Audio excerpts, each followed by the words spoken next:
Most dates on a calendar are just placeholders for the present, but occasionally you find a day that functions like a historical magnet, drawing in events that seem to define the very best and worst of what we are.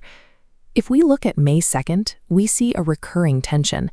It is a 500-year record of the drive to create culture, constantly pushing against the heavy reality of human struggle. For 5 centuries, this single 24-hour window has served as a recurring stage for this pattern. From 1519 to 2011, the timeline of this day pivots around 3 figures: a master of the Renaissance, a cinematic visionary, and a revolutionary who took his own life to avoid a colonial prison. By isolating this one day, we can see the broader rhythm of history, the way we spend centuries building civilizations up, and the moments where they are violently forced to change. We begin in France, May 2nd, 1519. A period of unparalleled creative expansion is reaching its limit. Leonardo da Vinci dies today.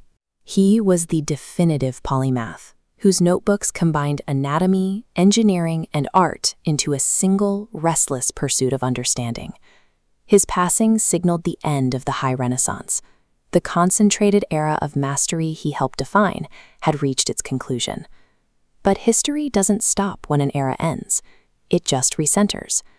Fast forward to May 2nd, 1883, in Bengal. Inside the home of Kashishwar Mitra, a young Rabindranath Tagore meets the mystic Sri Ramakrishna for the first time. These events show that even as one dominant cultural influence in Europe faded into the past, new intellectual and spiritual foundations were being laid elsewhere on the exact same day.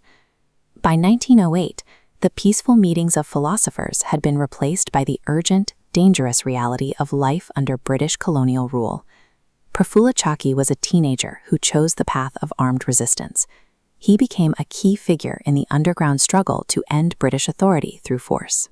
On May 2, 1908, after an assassination attempt on a British magistrate, Chakki was cornered by police at a railway station. To ensure he would never be used as a tool for colonial propaganda, he chose to take his own life. This is a stark departure from the quiet deaths of artists. Chakki's end was sudden, public, and deliberate. His story serves as a reminder that the timeline of May 2nd isn't just a list of artistic achievements.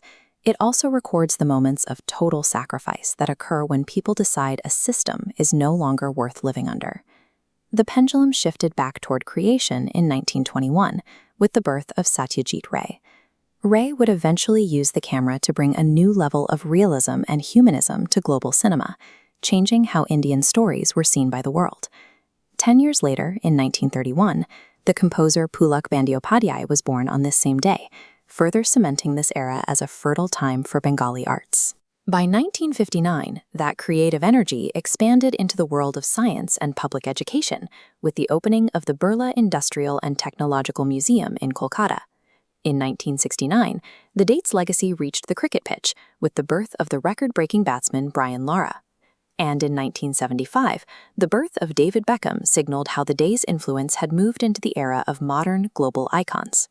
In less than a century, May 2nd transformed into a persistent engine of modern achievement across film, music, science, and sport. However, the cycle of conflict never truly disappears. It returned on May 2, 2011, with the U.S. military raid that resulted in the death of Osama bin Laden.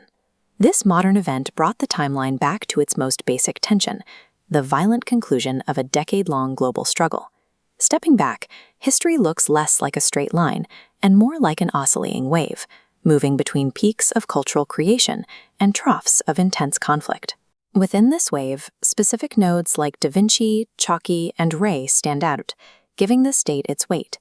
They show us that while May 2nd is just one of 365 days, the work of a single life can make it a permanent fixture in the story of how we built the world.